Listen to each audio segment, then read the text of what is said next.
in 2005, $74 billion was spent by governments on incarceration, court proceedings, probation, and the likes of it for substance-involved offenders.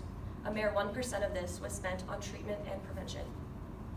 I know that's a lot of numbers, but the study ultimately concludes that if these inmates received treatment and maintained employment, the U.S. would reap economic benefits. So how do we help addicted citizens? I surveyed my class of 14 people between the ages of 18 and 26. They all said, 100% of them said, that they would vote for a portion of taxes to be moved from prison systems to funding more effective rehabilitation programs.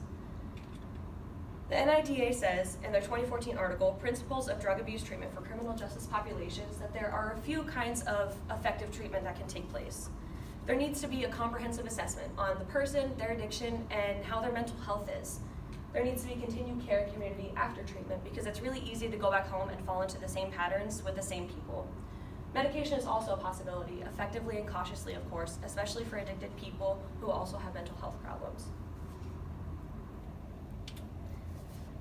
The Foundation Recovery Network, in their article, Drug Rehab Instead of Prison Could Save Millions, reveals that if this kind of effective treatment were utilized for just 10% of addicted offenders instead of jail time, the criminal justice system would save $4.8 billion.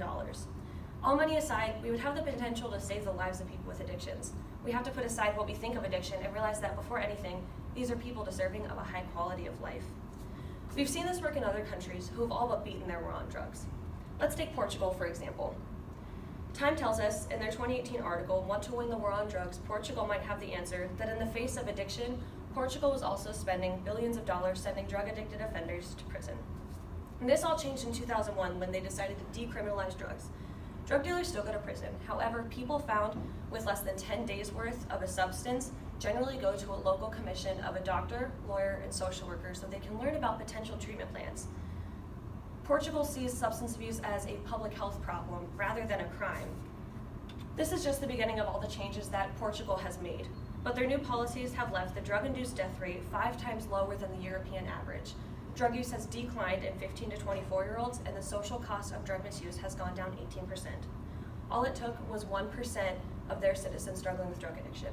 For reference, in 2015, approximately 18% of the US population had a heroin addiction. I know I've thrown a lot of statistics and facts at you, but if there's one thing I hope you guys take away from this, it's that change is needed. People with addictions need people like you and I to advocate for them. Addiction changes our brains in multiple different areas. Knowing this, there needs to be a shift from prison time to rehabilitation. So here's another picture of Clay. This time it's 2018 and he's with his baby sister and his 4-year-old daughter. After being released from prison 2 years early, he got a full-time job and a degree in construction management. He's been clean for 7 years. I've been asked before if I wish that Clay wouldn't have gone to prison, and I said no, because I believe that if prison hadn't taken him temporarily, then the disease of addiction would have taken him permanently. But it shouldn't have gone that far. Clay should have found help in the rehabilitation programs he attended, and he did attend them.